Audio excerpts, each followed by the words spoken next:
Күйеуіме айтпай дейді, мамама кредит алып бердім, не болады дейді. Күйеуіңе айтпай басқа ештеңе істеп жүрген жоқсың өзі, бұл біріншіден. Екіншіден, күйеуің білген күні төбелес болады. Көзің бір көгеріп, фингалмен тарасаң, сонымен қуана бер. Егер ажырассаң, онда проблема болады. Неге береді, мамаңызға кредит алып беру дұрыс емес жаң. Біріншіден, кредиттің өзі жақсы нәрсе емес. Ары қарай оны жақсы нәрсе емес. Таяқ жейсің, ол анық. Ол дұрыс емес. Айтып істе. Анаңыз қиналған болса. Біздің қазіргі қиналуларымыздың бәрі қандай білесіздер ма? Телевизор алу үйге, мақтану, телефон алу, айфон алу. Өз бар телефоның. Тек қана мақтану үшін үйге диван алу, күшті бір диван алу керек. Оған жатып та отырмайсың сен, оған уақытыңды жетпейді. Үлкен үйіңе ремонт жасағасын, ол үлкен үйге өзі ешкім де келмейді, құдалар да келмейді, рестораннан қайтады бәрі. Көп болса бір кіресің, біздікі әшейін көздің құртын қандыру ғана болды. Біздің кредиттеріміз көбі солай.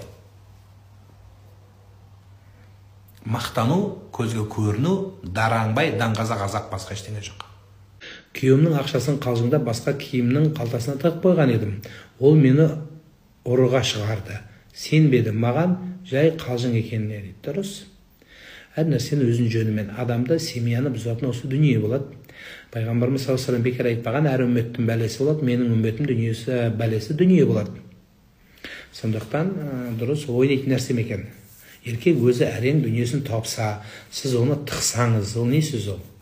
Еркек мәселеге былай деп айтайын. Мұхаммед пайғамбарымыз саллаллаху алейхи ва саллям уақытында бір сахаба намаздан шықса, сондай қобалжуда отыр екен. Пайғамбарымыз келіп қалып қасына, не болды деді. Сөйтіп еді, аяқ киімді қойған едім, аяқ киім таппай жатырмын деді. Сонда бір сахаба келіп, ой, мен ойнап досым ғой, тығып қойғанмын дегенде, пайғамбарымыз не айтты? Адамның көңіліне, мұсылманның көңіліне күдік, күмән, қорқыныш салған адамға Алла о дүниеде қорқыныш салады деді. Еркек неше түрлі ойға барды. Жоғалтып алдым ба, қайда кетті, не істедім, қайда жібердім деп. Сол ойнайтын нәрсемен, басқа нәрсемен ойнамайсыз ба? Қалжыңда ойна, су шаш, басқа нәрсе бар, күл, сықыр, білмеймін, құлағына сыбырла, шашын тарап бер. Мен сол басқа нәрсе жоқ па не қалжыңдайтын? Ақшамен де алсам қалжыңдаймын жаным. Сондықтан күмән салғаныңыз анық болады. Қалжыңдайтын түгі жоқ.